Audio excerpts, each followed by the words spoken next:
ವಿಜಯಪುರದ ಭೀಮಾ ತೀರದಲ್ಲಿ ಮತ್ತೆ ಹರಿದಿದೆ ನೆತ್ತರು. ಸಾಹುಕಾರ್ ಬೈರಗೊಂಡನ ಪರಮಾಪ್ತ ಗುಂಡೇಟಿಗೆ ಬಲಿಯಾಗಿದ್ದಾನೆ. 4 ಗುಂಡು ಹೊಡೆದು ಆತನನ್ನ ಭೀಕರವಾಗಿ ಕೊಲೆ ಮಾಡಲಾಗಿದೆ. ವಿಜಯಪುರದ ಭೀಮಾ ತೀರದಲ್ಲಿ ಮತ್ತೆ ರಕ್ತ ಹರಿದಿದೆ. ಈಗಾಗಲೇ ಅಲ್ಲಿ ಇದು ಸಾಮಾನ್ಯ ಅನ್ನುವ ರೀತಿಯಾಗಿದೆ, ಆದರೆ ಇತ್ತೀಚೆಗೆ ಕಡಿಮೆಯಾಗಿತ್ತು. ಇದೀಗ ಮತ್ತೆ ಭೀಮಾ ತೀರದ ಹಂತಕರು ಭೀಮಾ ತೀರದಲ್ಲಿ ಒಬ್ಬನ ಕೊಲೆಯನ್ನ ಮಾಡಿದ್ದಾರೆ. ಬೈರಗೊಂಡನ ಪರಮಾಪ್ತ ಭೀಮಾ ಗೌಡನ ಬಿರಾದಾರನನ್ನ ಕೊಲೆ ಮಾಡಲಾಗಿದೆ. ಕಟಿಂಗ್ ಶಾಪ್ಗೆ ನುಗ್ಗಿ ಭೀಕರವಾಗಿ ಕೊಲೆ ಮಾಡಿದ್ದಾರೆ. ಚಡಚಣ ತಾಲೂಕಿನ ದೇವರ ನಿಂಬರಗಿಯಲ್ಲಿ ಈ ಹತ್ಯೆಯಾಗಿದೆ. 4 ಸುತ್ತು ಗುಂಡು ಹಾರಿಸಿ ಕಟಿಂಗ್ ಶಾಪ್ನಲ್ಲೇ ಆತನನ್ನ ಕೊಲೆ ಮಾಡಿದ್ದಾರೆ.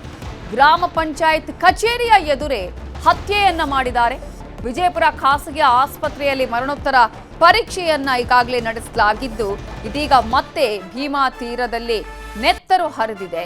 ಈಗಾಗಲೇ 4 ಸುತ್ತು ಗುಂಡು ಹಾರಿಸಿ ಕಟಿಂಗ್ ಶಾಪ್ನಲ್ಲೇ ಕೊಲೆಯನ್ನ ಮಾಡಿದ್ದಾರೆ. ಸಾಹುಕಾರ್ ಬೈರಗೊಂಡ ಪರಮಾಪ್ತ ಗುಂಡೇಟಿಗೆ ಬಲಿಯಾಗಿದ್ದು, ಈತನನ್ನ 4 ಗುಂಡು ಹೊಡೆದು ಭೀಕರವಾಗಿ ಕೊಲೆ ಮಾಡಲಾಗಿದೆ. ಬೈರಗೊಂಡನ ಪರಮಾಪ್ತ ಈತ ಭೀಮನಗೌಡ ಬಿರಾದಾರ, ಈತನನ್ನ ಕೊಲೆ ಮಾಡಲಾಗಿದೆ. ಈತ ಕಟಿಂಗ್ ಶಾಪ್ನಲ್ಲಿದ್ದ. ಆ ಸಂದರ್ಭದಲ್ಲಿ ಅಲ್ಲೇ ನುಗ್ಗಿ ಆತನಿಗೆ 4 ಸುತ್ತು ಗುಂಡು ಹಾರಿಸಿ ಕಟಿಂಗ್ ಶಾಪ್ನಲ್ಲೇ ಆತನನ್ನ ಭೀಕರವಾಗಿ ಕೊಲೆ ಮಾಡಲಾಗಿದೆ. ಚಡಚಣ ತಾಲೂಕಿನ ನಿಂಬರಗಿಯಲ್ಲಿ ಭೀಮನಗೌಡ ಬಿರಾದಾರ್ನನ್ನ ಮರ್ಡರ್ ಮಾಡಲಾಗಿದ್ದು, ಉದ್ವಿಗ್ನ ಪರಿಸ್ಥಿತಿ ಈಗ ಅಲ್ಲಿ ನಿರ್ಮಾಣ ಆಗಿದೆ. 4 ಸುತ್ತು ಗುಂಡು ಹಾರಿಸಿ ಕಟಿಂಗ್ ಶಾಪ್ನಲ್ಲೇ ಕೊಲೆ ಮಾಡಿದ್ದಾರೆ. ಶಾಪ್ಗೆ ನುಗ್ಗಿ ಬರ್ಬರವಾಗಿ ಹತ್ಯೆ ಮಾಡಿರುವಂತಹ ಒಂದು ಫೋಟೋವನ್ನು ಕೂಡ ನೀವು ಗಮನಿಸಬಹುದು. ಜೊತೆಗೆ ಆತನನ್ನ ಆನಂತರ ಆಸ್ಪತ್ರೆಗೆ ಕರ್ಕೊಂಡು ಹೋಗುವಂತಹ ಸಂದರ್ಭದ ದೃಶ್ಯಾವಳಿಗಳನ್ನು ನಿಮಗೆ ನಾವು ತೋರಿಸ್ತಾ ಇದ್ದೀವಿ. ಭೀಮನಗೌಡ ಬಿರಾದಾರನನ್ನ ಇದೀಗ 4 ಸುತ್ತು ಗುಂಡು ಹಾರಿಸಿ ಕೊಲೆ ಮಾಡಲಾಗಿದೆ.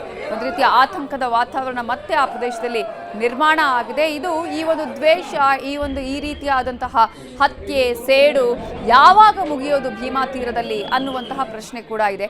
ಕಂಟಿನ್ಯೂ ಆಗ್ತಾನೇ ಇದೆ. ಒಬ್ಬರ ಮೇಲೆ ಒಬ್ಬರನ್ನ ಸೇಡಿನ ಮೂಲಕ ಸಾಯಿಸುವಂತಹ ಕೆಲಸಗಳು ನಡೀತಾನೆ ಇದೆ.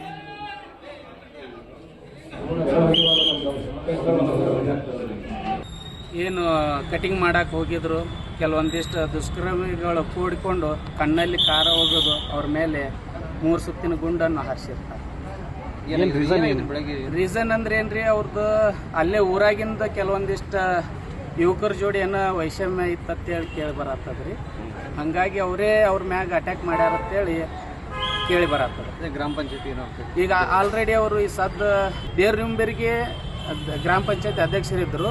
ಆಮ್ಯಾಗ ಮಾಜಿ ಚಡ್ಚನ್ ತಾಲೂಕು ಗ್ರಾಮ ಪಂಚಾಯತಿ ಅಧ್ಯಕ್ಷರು, ತಾಲೂಕ್ ಪಂಚಾಯತಿ ಸದಸ್ಯರು.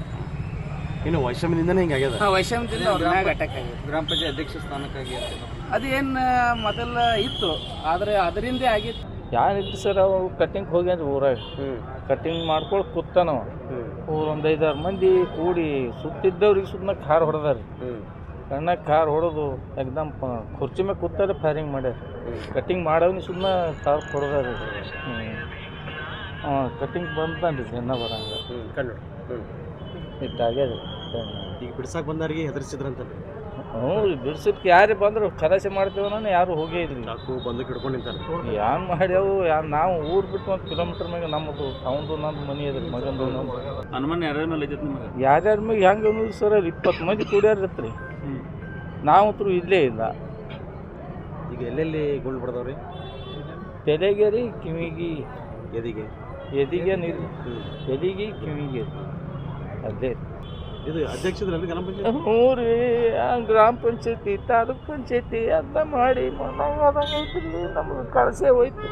ಯಾರಿತ್ತು ಸರ್, ಅವು ಕಟಿಂಗ್ ಹೋಗ್ಯಾನ್ರಿ ಊರಾಗ. ಕಟಿಂಗ್ ಮಾಡ್ಕೊಂಡು ಕೂತಾನವ. ಒಂದು 5-6 ಮಂದಿ.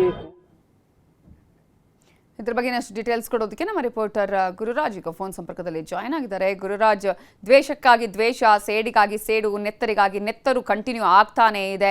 ಇದೀಗ ಭೀಮನಗೌಡನನ್ನ ಹತ್ಯೆ ಮಾಡೋದಕ್ಕೆ ಹಳೆ ದ್ವೇಷನೇ ಕಾರಣ. ಯಾರು ಮಾಡಿರೋದು? ಈಗ ಸದ್ಯಕ್ಕೆ ಅಲ್ಲಿನ ಪರಿಸ್ಥಿತಿ ಹೇಗಿದೆ? ನವಿತಾನಂದ್ರೆ ಇವತ್ತು ಬೆಳಗ್ಗೆ ವಿಜಯಪುರ ಜಿಲ್ಲಾ ಚಡ್ಚನ್ ತಾಲೂಕಿನ ದೇವರನಂಬರಿ ಗ್ರಾಮದಲ್ಲಿ ಭೀಮನಗೌಡರ ಹತ್ಯೆ ಆಗಿರುತ್ತದೆ. ಈಗ ಘಟನೆಗೆ ಸಂಬಂಧಪಟ್ಟಾಗ ಹಿರಿಯ ಪೊಲೀಸ್ ಅಧಿಕಾರಿಗಳು ಸ್ಥಳಕ್ಕೆ ಭೇಟಿ ನೀಡಿ ಮಾಹಿತಿಯನ್ನ ಕಲೆ ಹಾಕ್ತಾ ಇದ್ದಾರೆ. ಜೊತೆಗೆ ಹತ್ಯೆಗೆ ಏನು ಕಾರಣ ಇರಬಹುದು ಅಂತ ಹೇಳಿ ತನಿಖೆಯನ್ನು ನಡೆಸ್ತಾ ಇದ್ದಾರೆ.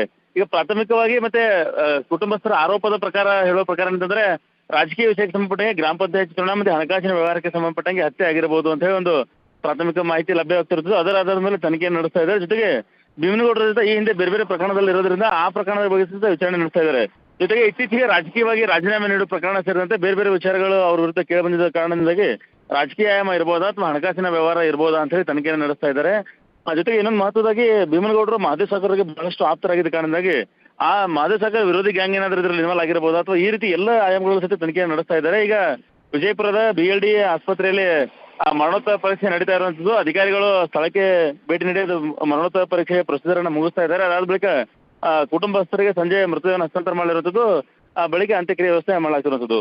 ಅದು ಹೇಗೆ ಆಯ್ತು ಅಂದ್ರೆ ಎಷ್ಟು ಜನ ಇದ್ರು? CCTV ಫುಟೇಜ್ಗಳನ್ನ ಕಲೆಕ್ಟ್ ಮಾಡ್ಕೊಂಡಿದ್ದಾರೆ ಕಟಿಂಗ್ ಶಾಪ್ ಅಲ್ಲಿ ಇದ್ದಂತಹ ಸಂದರ್ಭದಲ್ಲಿ ನಡೆದಂತಹ ಘಟನೆಗೆ ಸಂಬಂಧಪಟ್ಟ ಹಾಗೆ. ಯಾಕಂದ್ರೆ ಸ್ಥಳೀಯರು ಕೂಡ ಅಲ್ಲಿ ಬಿಡಿಸೋದಕ್ಕೆ ಹೋದಾಗ್ಲೂ ಕೂಡ ಅವರ ಮೇಲೆ ಕೂಡ ಒಂದು ರೀತಿಯಾದಂತಹ ಬೆದರಿಕೆಯನ್ನ ಹಾಕಿದ್ರು ಅನ್ನುವಂತಹ ಮಾಹಿತಿ ಇದೆ. ಇದ್ರ ಬಗ್ಗೆ ಡೀಟೇಲ್ಸ್ ಕೊಡೋದಾದ್ರೆ ನವಿತಾ ಏನಂದ್ರೆ ಬೆಳಿಗ್ಗೆ ಇವರು ಕಟಿಂಗ್ ಶಾಪ್ಗೆ ಹೋದಾಗ ಕಟಿಂಗ್ ಮಾಡ್ಕೊಳ್ಳೋಕೆ ಕೂತಾಗ ಏಕಾಏಕಿ ಬಂದಂತಹ ದುಷ್ಕರ್ಮಿಗಳು ಏನ್ ಮಾಡ್ತಾರೆ, ಫಸ್ಟ್ ಕಣ್ಣಿಗೆ ಖಾರದ ಪುಡಿಯನ್ನು ಇರ್ತಾರೆ. ಜೊತೆಗೆ ಪಕ್ಕದಲ್ಲೇ ಕಟಿಂಗ್ ಅಂಗಡಿಯನ್ನು ಇರ್ತಾನೆ, ಅವನಿಗೆ ಸಹಿತ ಬೆದರಿಕೆಯನ್ನ ಹಾಕ್ತಾರೆ. ಹಾಗಾಗಿ ಆತ ದೂರ ಸರ್ಕೋತಾನೆ. ಆ ವೇಳೆ ಇವರು ತಲೆಗೆ ಗುಂಡನ್ನು ಹಾರಿಸ್ತಾರೆ. ಈಗ ಪ್ರಾಥಮಿಕವಾಗಿ ಸುಮಾರು 5 ಗುಂಡುಗಳು ಅವ್ರು ತಲೆಗೆ ಹಾರಿಸಿದ್ದಾರೆ ಅಂತ ಹೇಳಿ ಅವ್ರಿಗೆ ಬಟ್ಟೆ ಕಟ್ಕೊಂಡವರು ಕಟಿಂಗ್ ಮಾಡ್ಕೊಳ್ಳೋ ಕಾರಣದಾಗಿ ಅವರಿಗೆ ಬೇರೆ ಕಡೆ ಎಲ್ಲೂ ಗುಂಡು ಹಾರಿಸಿಲ್ಲ, ಎಲ್ಲವೂ ತಲೆಗೆ ಹಾರಿಸಿದ್ದಾರೆ ಅಂತೇಳಿ. ಜೊತೆಗೆ ಗುಂಡು ಹಾರಿಸಿದ ಬಳಿಕ ಕೂಡಲೇ ಅವ್ರನ್ನ ಆಸ್ಪತ್ರೆಗೆ ತಗೊಂಡು ಹೋಗಬಾರ್ದು ಅನ್ನೋ ಕಾರಣಕ್ಕೆ ಯಾರೋ ಅವ್ರ ಮೇಲೆ ಗುಂಡನ್ನು ಹಾರಿಸಿದ್ರು. ಅವರು ಚಾಕು ತಗೊಂಡು ಮತ್ತೆ ಗನ್ನನ್ನು ತಗೊಂಡು ಅದೇ ಅಂಗಡಿ ಬಳಿ ಸುಮಾರು ಅರ್ಧ ಗಂಟೆವರೆಗೂ ವೇಟ್ ಮಾಡಿದ್ದಾರೆ.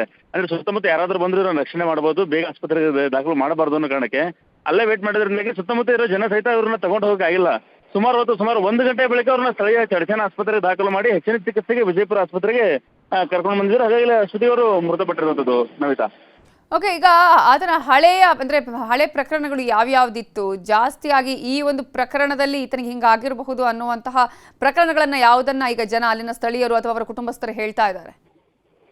ನವಿತಾ, ಈಗ ಸ್ಥಳೀಯವಾಗಿ ಇರುವಂತಹ ಮಾಹಿತಿ ಅಥವಾ ಜನರ ಗ್ರಾಮಸ್ಥರು ಮಾತಾಡ್ಕೊಳ್ಳುವಂಥದ್ದು ಒಂದು ಸಾರಾಟವಾಗಿ ಬರುವಂತ ಅಭಿಪ್ರಾಯ ಅಂದ್ರೆ ಏನು, ಗ್ರಾಮ ಪಂಚಾಯತ್ ವಿಚಾರಕ್ಕೆ ಸಂಬಂಧಪಟ್ಟಂಗೆ ಕೊಲೆಯಾಗಿದೆ ಅಂತ. ಇತ್ತೀಚೆಗೆ ಗ್ರಾಮ ಪಂಚಾಯತಿ ಚುನಾವಣೆ ಸಂಬಂಧಪಟ್ಟಂಗೆ ಎದುರಾಳಿಗಳ ಜೊತೆ ಅವ್ರದ್ದು ಕಲಹ ಆಗಿತ್ತು. ಕೆಲವು ತಿಂಗಳ ಹಿಂದಷ್ಟೇ ಪ್ರಕರಣ ಸಹಿತ ಇವ್ರ ಪರವಾಗಿದ್ದವರು ಇವ್ರ ವಿರೋಧಿಗಳ ಮೇಲೆ ಪ್ರಕರಣ ದಾಖಲು ಮಾಡಿದ್ರು. ಈ ರೀತಿಯ ಗ್ರಾಮ ಪಂಚಾಯತಿ ವಿಚಾರಗಳು ಮತ್ತೆ ಹಣಕಾಸಿನ ವಿಚಾರಕ್ಕೆ ಗಲಾಟೆಗಳಾಗಿದ್ವು ಅಂತ ಹೇಳಿ, ಕಳೆದ ತಿಂಗಳು ಸಹಿತ ಗಲಾಟೆ ಆಗಿದ್ವು ಅಂತ ಹೇಳಿ. ಹಾಗಾಗಿ ಅದೇ ಪ್ರಕರಣ ಈಗ ಇರ್ಬೋದು ಅಂತ ಹೇಳಿ ಪ್ರಾಥಮಿಕವಾಗಿ ಮಾಹಿತಿ.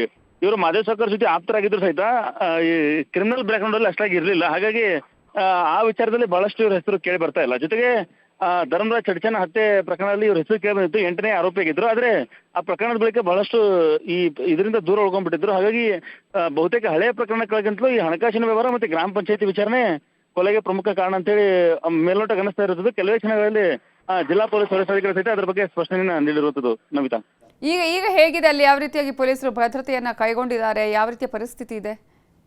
ನವಿತಾ, ಈಗ ಗ್ರಾಮದಲ್ಲಿ ಸಹಿತ ಒಂದ್ ಕಡೆ ಅವರ ಬೆಂಬಲಿಗರು ಅಥವಾ ಅವ್ರಿಗೆ ಆಪ್ತರಿದ್ದವರು ಹತ್ಯೆ ಮಾಡಿದ ಆರೋಪಿಗಳನ್ನ ಕೂಡಲೇ ಬಂಧಿಸಬೇಕು, ಕಠಿಣ ಕ್ರಮ ಕೈಗೊಳ್ಳಬೇಕು ಅಂತ ಒಂದ್ ಕಡೆ ಆಗ್ರಹ ಮಾಡ್ತಾ ಇದ್ದಾರೆ. ಜೊತೆಗೆ BLD ಆಸ್ಪತ್ರೆ ಏನಿದೆ ಅಲ್ಲಿ ಅವ್ರ ಆಪ್ತರು ಅವ್ರ ಬೆಂಬಲಿಗರು ಸಹಿತ ಇದ್ದಾರೆ. ಜೊತೆಗೆ ಖುದ್ದು ಮಹದೇವ್ ಸಾಗರ್ ಬೈರಗೊಂಡು ಸಹಿತ BLD ಆಸ್ಪತ್ರೆಯಲ್ಲೇನೆ ಏನು ಅವರು ಭೀಮನಗೌಡರನ್ನ ತಗೊಂಡ್ಬರ್ಲಾಗ್ತದೆ ಆಂಬುಲೆನ್ಸ್, ಅದರಿಂದ ಫಾಲೋ ಅಪ್ ಮಾಡ್ಕೊಂಡು ಸೆಕ್ಯೂರಿಟಿಯಲ್ಲಿ ಅವರು ಸಹಿತ ಬಂದಿದ್ದಾರೆ.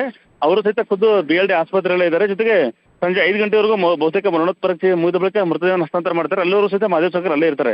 ಜೊತೆಗೆ ಅವರ ಬೆಂಬಲಿಗರು ಸಹಿತ ಬಹಳಷ್ಟು ಸಂಖ್ಯೆಯಲ್ಲಿ ಬೇರೆ ಬೇರೆ ಕಡೆಯಿಂದ ಅವ್ರ ಬೆಂಬಲಿಗರು ಸಹಿತ ಅವರು ಬಂದಿರುವಂಥದ್ದು. ಜೊತೆಗೆ ಇವರು ಆ ಭಾಗದಲ್ಲಿ ಕಾಂಗ್ರೆಸ್ ಪಕ್ಷದಲ್ಲಿ ಬಹಳ ಪ್ರಮುಖವಾಗಿ ಗುರುಸ್ಕೊಂಡಿದ್ರು. ಆ ಭಾಗದ ಪಕ್ಷದ ಪ್ರಮುಖರು ಸಹಿತ ಅಲ್ಲಿ ಬಂದು ಈಗ ಇರುವಂಥದ್ದು. Navita, thank you Gururaj ಡೀಟೇಲ್ಸ್ಗೆ.